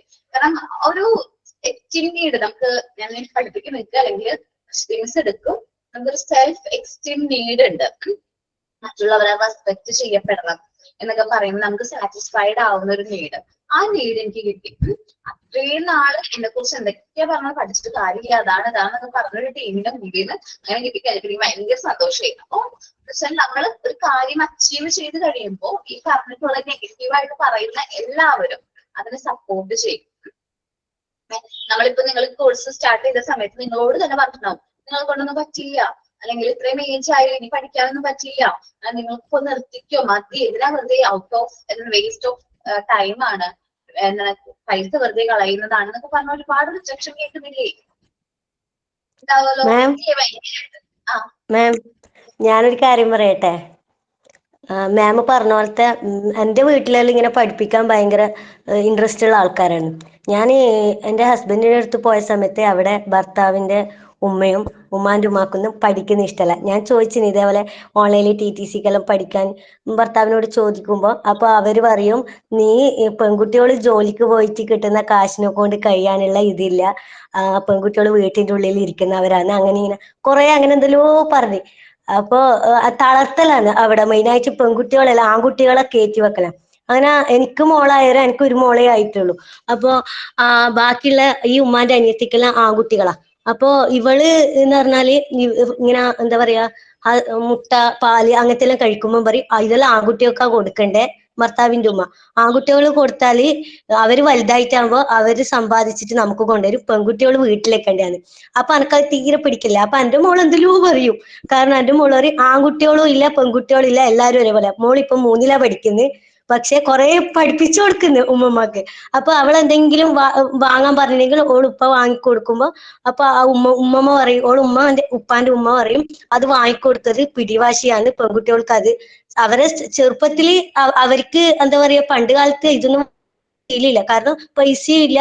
അതിന്റെ ഇതില് തന്റെ മകന്റെ കുട്ടിക്ക് കിട്ടിക്കോട്ടെ എന്നല്ല വിചാരിക്കുന്നത്. അപ്പൊ പക്ഷെ ഇവള് ഉപ്പ എല്ലാം വാങ്ങിക്കൊടുക്കും. കാരണം ഇവള് ചെറിയ LKG ഉള്ള സമയത്ത് തന്നെ ഒരു വലിയ ക്ലാസ്സിൽ പഠിക്കേണ്ട സാധനം തെച്ചും വാങ്ങിയിട്ടുണ്ട്. ഓൾ എന്താ പറയുന്നത് കണ്ടെടുത്തുന്നെല്ലാം വാങ്ങിക്കൊടുക്കും. കാരണം ഓർക്ക് ചെറുപ്പത്തിൽ ഉപ്പയില്ലാത്തതുകൊണ്ട് അതിന്റെ ഇതുള്ളതുകൊണ്ട് എല്ലാം വാങ്ങിക്കൊടുക്കും. പക്ഷെ വീട്ടുകാർക്ക് അങ്ങനെയല്ല. വീട്ടുകാര് അങ്ങനെ ഇവളോട് പറയും 10ാം ക്ലാസ് പഠിച്ചാൽ മതി എന്നിട്ട് കല്യാണം. അപ്പൊ ഇവള് പറയും, ഓൾ ഉപ്പാന്റെ മുന്നിൽ നിന്ന് തന്നെ പറയും ഞാൻ കല്യാണം കഴിക്കില്ല. കാരണം ഇപ്പൊ കല്യാണം കഴിച്ചാല് ചെറിയ എന്റെ മോള് പറയുന്നത് കെട്ടിയ ആള് കല്യാണം കഴിച്ച ആള് നമ്മൾ അടിച്ചിട്ട് ഇതാക്കും, അതുകൊണ്ട് ഞാൻ കല്യാണം കഴിക്കൂല, ഞാൻ വേഗം പഠിച്ച് ജോലി വാങ്ങും. ഓള് ആദ്യം പറഞ്ഞത് സിസ്റ്റർ ആവണമെന്നാണ്. എന്നിട്ടാണ് ഞാൻ സിസ്റ്റർ ആവും എന്ന് പറഞ്ഞു.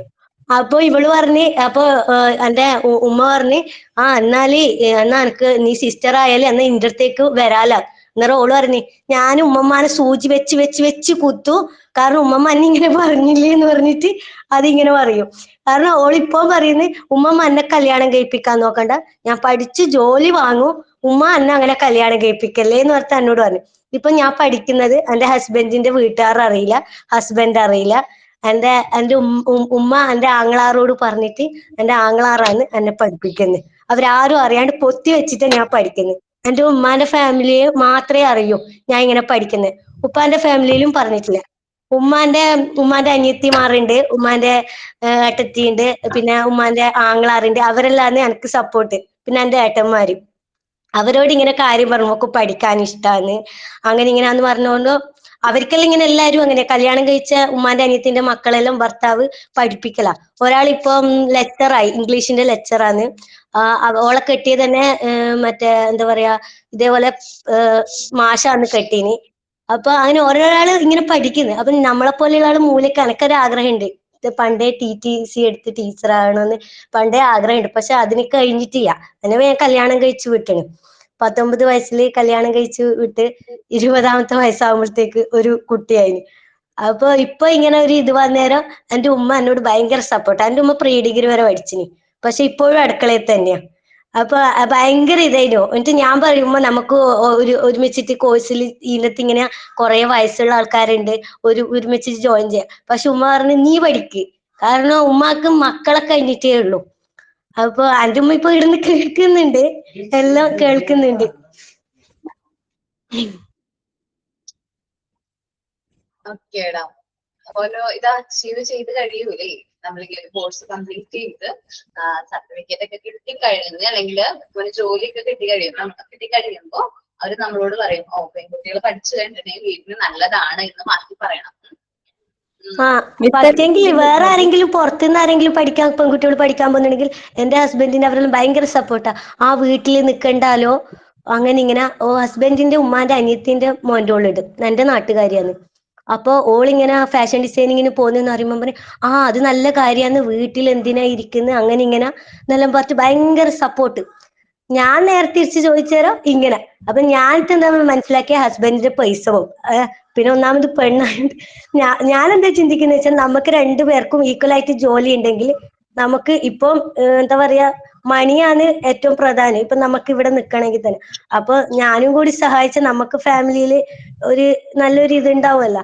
അപ്പൊ അതിനു വേണ്ടിയിട്ട് ഞാൻ വിചാരിക്കും. പക്ഷെ ഇത് ഹസ്ബൻഡിന്റെ പൈസ, എന്ത് സാധനം വാങ്ങിയാലും അത് വാങ്ങിക്കൊടുക്കണ്ട, അങ്ങനെ ഇങ്ങനെ എന്തെങ്കിലും മുടന്ത് ന്യായം പറയും. ഇപ്പൊ പിന്നെ എനിക്ക് മോളായ മുതലേ എന്തോ ഒരു ആൺകുട്ടീനെ കിട്ടാത്തോണ്ടുള്ള ഒരു ഇതാണ്. അപ്പൊ മോളിപ്പോ നല്ല നല്ലത് ഇതെല്ലാം പറഞ്ഞു കൊടുത്ത് അങ്ങോട്ട് ഇളക്കും. ഞാൻ പറയാം അങ്ങനെ ബഹുമാനക്കുറവൊന്നും ഇതാക്കാണ്ട് അങ്ങനെ ഇതാക്കരുന്നൊക്കെ പറഞ്ഞിട്ട് ഞാൻ എന്റെ മോളോട് പറയും. കാരണം ബഹുമാനിക്കണം. അപ്പൊ ഓള് പറയും, ഓളധികം പറയല് നമുക്ക് ഇങ്ങോട്ടില്ലാത്ത ഇത് നമ്മ അങ്ങോട്ടും കൊടുക്കണ്ടെന്നുള്ള ഒരു അർത്ഥത്തിലാണ് എന്റെ മോള് പറയാ. നമുക്ക് കിട്ടുന്നില്ലാലും ഉമ്മ, അപ്പൊ ആ റെസ്പെക്ട് എന്തിനാ നമ്മൾ കൊടുക്കുന്നത്? അപ്പൊ ഞാൻ പറയും മോളെ കൊടുക്കണം, നമുക്കില്ലെങ്കിൽ നമ്മൾ അത് കൊടുക്കണം, നമ്മൾ അവരെ പോലെ ആകരുത് എന്ന് പറയും. എപ്പോഴും അങ്ങനെ തന്നെ. മോക്ക് അവിടെ നിൽക്കാനേ ഇഷ്ടമല്ല. അവിടെ പോയാൽ അവരെ ഇങ്ങനെ ചൊറിയുന്ന വർത്താനം ഉണ്ടാവുക.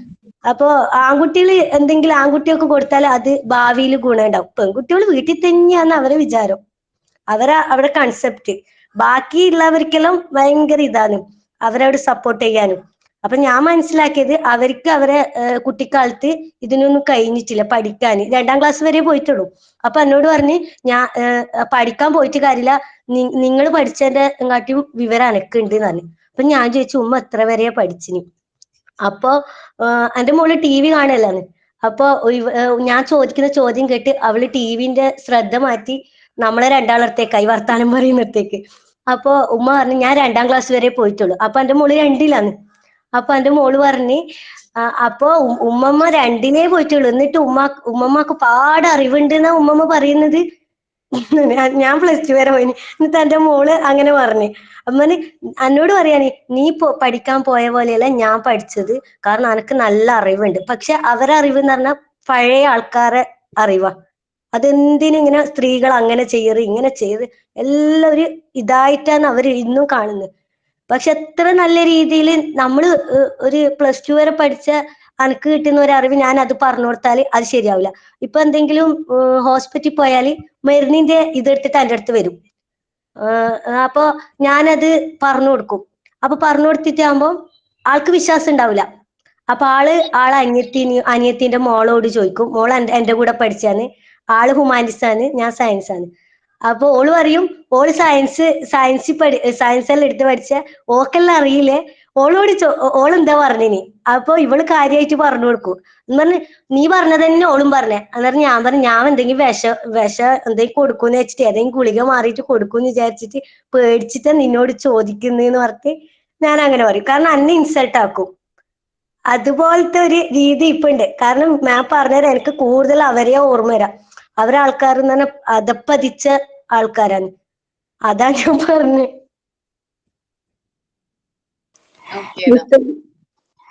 ഷഹനാസ് അങ്ങനെ പറഞ്ഞപ്പോ ഞാൻ ഓർക്കാണ് ഞാനൊക്കെ എന്ത് ലക്കിയാന്ന്. കാരണം എനിക്ക് ഈ കോഴ്സിന് ചെയ്യുന്നതും ഫുൾ സപ്പോർട്ട് എന്റെ അമ്മായിമ്മയാണ്.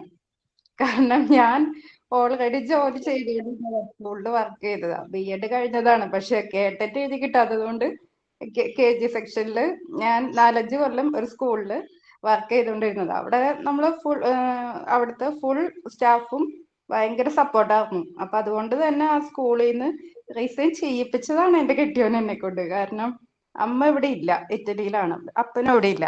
പിന്നെ 2 പിള്ളേരാണ്. അപ്പൊ പിള്ളേര് സ്കൂളിൽ നിന്ന് വരുമ്പോ വീട്ടിൽ ആളില്ല, വീട്ടിലത്തെ കാര്യങ്ങൾ നടക്കണില്ല എന്നൊക്കെ പറഞ്ഞ് ആൾക്ക് പിള്ളേരെ കൂടുതൽ കെയർ ചെയ്യണം. അങ്ങനെ ഒരു ക്യാരക്ടറാണ് എന്റെ ഹസ്ബൻഡിന്. അപ്പൊ ആള് പറയുന്നത് നമ്മൾ പഠിച്ചിട്ട് എന്തിനാ, ഇനി പിള്ളേര് പഠിക്കട്ടെ, അവരുടെ കാര്യം നേരെ ചൊവ്വേ നോക്ക്, അവരെ ശ്രദ്ധിക്കാണ്ട് നമ്മൾ എന്തോരം സമ്പാദിച്ചിട്ട് എന്തിനാന്നൊക്കെയുള്ള ഒരു ക്യാരക്ടറാണ് എന്റെ കെട്ടിയോന്റെ. അപ്പൊ അതുകൊണ്ട് ഞാൻ റിസൈൻ ചെയ്തതാ. പക്ഷെ അമ്മയ്ക്ക് അറിയാം, റിസൈൻ ചെയ്തപ്പോ തുടങ്ങി എനിക്ക് വല്ലാത്തൊരു ഇതായിരുന്നു. എന്താ ടെൻഷനും കാര്യങ്ങളും. ഇതൊക്കെ അമ്മായിമ്മന്നല്ല അമ്മ തന്നെ പറയണം, അത്ര കെയറിങ് ആണ് അമ്മയും എന്റെ കാര്യത്തിൽ. അപ്പം എപ്പോഴും എന്നോട് പറയും, നീ ഇങ്ങനെ വീട്ടിലിരിക്കല്ലേ, വെറുതെ കുത്തിരിക്കല്ലേ, എന്തെങ്കിലും കോഴ്സിന് പോ, പിള്ളേര് വൈകിട്ടല്ലേ വരുള്ളൂ, നിനക്ക് രാവിലെ എന്തെങ്കിലും കമ്പ്യൂട്ടർ ക്ലാസ്സിനോ എന്തെങ്കിലും പോയിക്കൂടെന്ന് ചോദിക്കും. അപ്പൊ ഞാനൊരു ദിവസം ഈ മോണ്ടിസോറിയുടെ ഇത് കണ്ടപ്പോ അമ്മേനോട് ഞാൻ പറഞ്ഞു, ഞാൻ കുറെ കേട്ടിട്ടൊക്കെ എഴുതി നോക്കി, പക്ഷെ പാസ് ആവണമൊന്നുമില്ല. അപ്പൊ ഞാൻ അമ്മേനോട് പറഞ്ഞു, അമ്മ ഇങ്ങനെ ഒരു കോഴ്സ് ഉണ്ട്, ഓൺലൈൻ കോഴ്സ് ഉണ്ട്, അപ്പൊ എന്നിട്ട് ചെയ്യണ്ട, ഞാൻ ചേർന്നാലോ എന്ന് പറഞ്ഞു. പറഞ്ഞു നീ ചേർന്നോ, ഒരു കുഴപ്പമില്ല, ഞാൻ പൈസ തരാം, അവനോട് പറയണ്ട, നീ ചേർന്നോളാൻ പറഞ്ഞു. അങ്ങനെ അമ്മയാണ് അമ്മയുടെ ആ ഒരു നിർബന്ധം കൊണ്ടാണ് ഞാൻ ഈ കോഴ്സ് ചേർന്നത്. അപ്പൊ ഷഹനാസ് ഇങ്ങനെ വന്നപ്പോ ഞാൻ ഓ അതൊക്കെ ഒരു ലക്കിയല്ലേ. ഹസ്ബൻഡ് ഇപ്പൊ അറിയാം. ആള് പിന്നെ എതിർപ്പൊന്നും പറഞ്ഞില്ല, കാരണം വീട്ടിലാണല്ലോ, ഓൺലൈൻ ആയിട്ടാണല്ലോ ചെയ്യണേ. അതുകൊണ്ട് ആള് എതിർപ്പൊന്നും പറഞ്ഞില്ല. ആൾക്ക് വീട്ടിലത്തെ കാര്യങ്ങളും നടക്കണം, പിള്ളേരുടെ കാര്യം നേരെ ചൊവ്വേ ചെയ്യണം. ആ ഒരു ടീച്ചിങ് എന്ന് പറയുന്നത് കറക്റ്റ്. ഞാനായാലും പ്രൊഫഷൻ സെലക്ട് ചെയ്ത് ഫാമിലിയെ കുറിച്ച് ആലോചിച്ച് തന്നെ. കാരണം എനിക്കിപ്പോ കുട്ടികളെ വിട്ടതിന് ശേഷം മാത്രം നമ്മൾ ഇൻസ്റ്റിറ്റ്യൂട്ടിലേക്ക് വന്നാൽ മതി. അതേപോലെ തന്നെ കുട്ടികള് വീട്ടിലെത്താറാവുമ്പോഴേക്കും ആ സമയമാകുമ്പോഴേക്കും എന്ത് ചെയ്യാൻ പറ്റും, വീട്ടില് എനിക്ക് ചെന്നാൽ മതി. ആ ഒരു ടൈം കറക്റ്റ്, ആ ടൈമിംഗ് എന്ന് പറഞ്ഞാൽ നമ്മളെ സംബന്ധിച്ച് കറക്റ്റ് ആണ്. പിന്നെ എന്താ പ്രശ്നം, കുട്ടികള് വലിയ ക്ലാസ്സിലാണോ? മോള് 10ലാണ് മിസ്സേ. ഓൺലൈൻ ക്ലാസ് ആൾക്ക് കുഴപ്പമില്ല. ഓൺലൈൻ ക്ലാസ്സിൽ ഞാൻ ഇപ്പൊ കോഴ്സിന് ചേർന്നതൊക്കെ ആൾക്കറിയാം, അതൊന്നും ആൾക്ക് പ്രശ്നമില്ല. പക്ഷെ ഓഫ്ലൈൻ ആയിട്ട് നമ്മൾ പോയി വരുമ്പോ എവിടെങ്കിലും ഒരു ഓഫീസിൽ വർക്ക് ചെയ്യുകയാണെങ്കിൽ എന്തായാലും വൈകുന്നേരം 6 മണി 6:30 ആവില്ല വീട്ടിൽ വരുമ്പോ. അപ്പൊ പിള്ളേര് വരുമ്പോ വീട്ടിൽ ആരും ഉണ്ടാവില്ല. അപ്പൊ അതുകൊണ്ടാണ് സമ്മതിക്കാത്തത്. അപ്പൊ ഞാൻ സ്കൂളിൽ വർക്ക് ചെയ്യുന്ന ടൈമില് അവിടെ 4 മണി 4:30 വരെയും അവിടെ നിൽക്കണം. KG സെഷനിൽ കുട്ടികളൊക്കെ പോയിട്ട് നമുക്ക് പോരാൻ പറ്റും. അപ്പൊ ഇവിടെ വരുമ്പോഴേക്കും പിള്ളേര് വന്നിട്ടുണ്ടാവും. പിന്നെ നമുക്ക് വീട്ടിൽ വന്നു കഴിഞ്ഞാൽ വീട്ടിൽ വേറെ ആരും ഇല്ലല്ലോ. അപ്പൊ വീട്ടിലത്തെ ജോലികള് ഇതെല്ലാം കഴിഞ്ഞ് അവരെ പഠിപ്പിക്കാൻ സത്യത്തിൽ എനിക്ക് നേരം കിട്ടില്ല. ഞാൻ ട്യൂഷന് വിടും. അപ്പൊ അവരവരുടെ അതുപോലെ അങ്ങനെ ഒരു ഇതായിരുന്നു. അപ്പൊ ഇപ്പൊ കുഴപ്പമില്ല. ഇങ്ങനെ ഓൺലൈൻ ക്ലാസ് ആയതുകൊണ്ട് എനിക്കും ഇപ്പൊ ടെൻഷൻ കുറെയൊക്കെ കുറഞ്ഞു. ഇപ്പൊ നമ്മള് കേട്ടിട്ടില്ലേ ഓൺലൈൻ ആയിട്ട് കോച്ചിങ് വരുന്നുണ്ട്, നോക്കോ? കേട്ടിട്ട് ഇനി ഇത് കഴിഞ്ഞിട്ട് നോക്കണം എന്ന് വെച്ചിരിക്കാണ്. കഴിഞ്ഞിട്ട് ഓക്കെ, ഇതിനൊപ്പം തന്നെ നോക്കുന്നതല്ലേ നല്ലത്. നമ്മൾ ഏജ് ഓവർ ആയിട്ട് കഴിയുന്ന പണിയല്ലേ മാം ഞങ്ങളിങ്ങനൊരു ഗ്രൂപ്പില് ചോദിച്ചിരുന്നു നമുക്ക് കേട്ടറ്റ് എഴുതാൻ പറ്റുമോ? അല്ല, ഞങ്ങള് ഗ്രൂപ്പിൽ ഇങ്ങനെ ഡിസ്കസ് ചെയ്തായിരുന്നു. അങ്ങനെ നമുക്ക് ഈ ഓൺലൈൻ കോഴ്സ് 1 ഇയർ കഴിഞ്ഞവർക്ക് കേട്ടറ്റ് എഴുതാൻ പറ്റുമോ ഇല്ലയോ എന്ന്.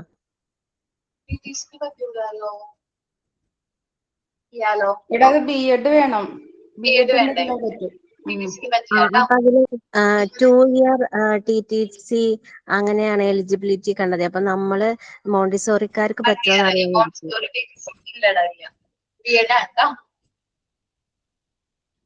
പണ്ടത്തെ 1 ഇയർ B.Ed കുഴപ്പമുണ്ടാവില്ല. പണ്ട് B.Ed 1 ഇയർ ആയിരുന്നു. എന്നോട് അവിടെ വർക്ക് ചെയ്യുന്ന സ്കൂളിലെ ടീച്ചേഴ്സ് ഒക്കെ വിളിച്ച് കേട്ടിട്ട് എഴുതും. പക്ഷെ കേട്ടിട്ട് എഴുതിയിട്ട് കിട്ടില്ല. നമ്മൾ തന്നെ വീട്ടിൽ നിന്ന് പഠിച്ചിട്ട് പറ്റണില്ല. അതുപോലെ എന്തെങ്കിലും കോച്ചിങ്ങിന് പോയാലോ എന്റെ ചേച്ചിമാര് കഴിഞ്ഞൊരു മാർച്ചില് ക്ലിയർ ആയി രണ്ടുപേരും. ചേച്ചിമാർ രണ്ടുപേരും അവർ രണ്ടുപേരും ഓൺലൈനാണ് നോക്കിയത്. കുട്ടികളുണ്ട്, കുഞ്ഞു കുട്ടികളുണ്ട്. ഒരു 3 വയസ്സുള്ള കുട്ടീനെ കിട്ടിയിട്ടാണ് ആള് പഠിച്ചത്. എന്താണ് നമ്മളെ മുമ്പിൽ തടസ്സം എന്ത് വന്നാലും അത് ഓവർകം ചെയ്ത് മുന്നോട്ട് പോകും എന്ന് കോൺഫിഡൻസോട് വിചാരിക്കാം. ഇന്ന് നമ്മളുടെ ഫോണിൽ എല്ലാ കാര്യങ്ങളും നിങ്ങൾക്ക് അവൈലബിൾ ആയിട്ട് കിട്ടുന്നുണ്ട്. ആ ഒരു സപ്പോർട്ടോടുകൂടി മുന്നോട്ട് പോയി നോക്കി ശരിയായിരിക്കും. ഓൺലൈൻ നിങ്ങൾ നോക്ക്, നല്ല കേട്ടിന്റെ കോച്ചിങ്ങിന്റെ നല്ല ഓൺലൈൻ ഇൻസ്റ്റിറ്റ്യൂട്ടുകൾ ഉണ്ടാവും. ഒന്ന് സെർച്ച് ചെയ്ത് നോക്കട്ടോ. ഇത് കഴിഞ്ഞിട്ടാണെങ്കിൽ ഇത് കഴിഞ്ഞിട്ട് മതി. PTC കഴിഞ്ഞിട്ട് ഇതാലും മതി. ഓക്കെ, ഒരു 1 ഇയർ അല്ലേ നമ്മള്. അത് കഴിഞ്ഞിട്ട് ഇത്തരം വർക്ക് വരുമല്ലോ B.Ed പോലെ തന്നെ നമ്മളുടെ കുറച്ച് വർക്കും കാര്യങ്ങളൊക്കെ ഉണ്ട്, റെക്കോർഡ്സും കാര്യങ്ങളൊക്കെ ഉണ്ട്. ഇതൊക്കെ ഒന്ന് അപ്പൊ അത് കഴിഞ്ഞിട്ടായാലും നോക്കിയാൽ മതി. അപ്പൊ ഒരു സ്കില്ലും കൂടി എക്സ്ട്രാ സ്കില്ലായിരുന്നു. നമ്മൾ ഇന്റർവ്യൂവിനൊക്കെ പോകുന്ന സമയത്ത് മോണ്ടിസോറി TTC ഉണ്ടോ എന്ന് പറഞ്ഞ് നമുക്ക് കൂടുതൽ എന്താ പറയാ ആ ജോലി കിട്ടാനുള്ള ചാൻസ് കൂടുതലായിരിക്കും. അപ്പോൾ എന്തായാലും മോള് 10th കഴിഞ്ഞു +1 പോകും. പിന്നെ നമ്മൾ അവരെ സപ്പോർട്ട് ചെയ്താൽ മതി. അവർ ഓരോ കാര്യങ്ങൾ സ്വയം ചെയ്യാനൊക്കെ തുടങ്ങും. ഓവറായിട്ട് നമ്മൾ അവരെ കെയർ ചെയ്യണ്ട. Okay miss, thank you miss. Thank you all. Ma'am പറഞ്ഞോടാ. ഞാൻ ബീച്ച് പിരമിഡ് കഴിഞ്ഞ ക്ലാസ്സിൽ കാണിക്കാൻ പറ്റിയില്ല, ഞങ്ങൾ പുറത്തായിരുന്നു. പ്രസന്റ് ചെയ്തോടാ മിസ്സേ, ഞാനും കാണിച്ചില്ലായിരുന്നു. കാണിച്ചോട്ടെ. പ്രസന്റ് ചെയ്തോ. ഓക്കെ. ഓക്കെ, ഒരാളുടെ കണ്ടു കേട്ടോ. ഹസീനയുടെ കണ്ടു, രമ്യയുടെ കണ്ടു. വേറെ ആരെങ്കിലും കാണിക്കുന്നുണ്ടോ? Thank you miss. Thank you all. Thank you ma'am. Thank you ma'am. കണ്ടുകൂടാ. Thank you ma'am. Thank you. Thank you, ma'am.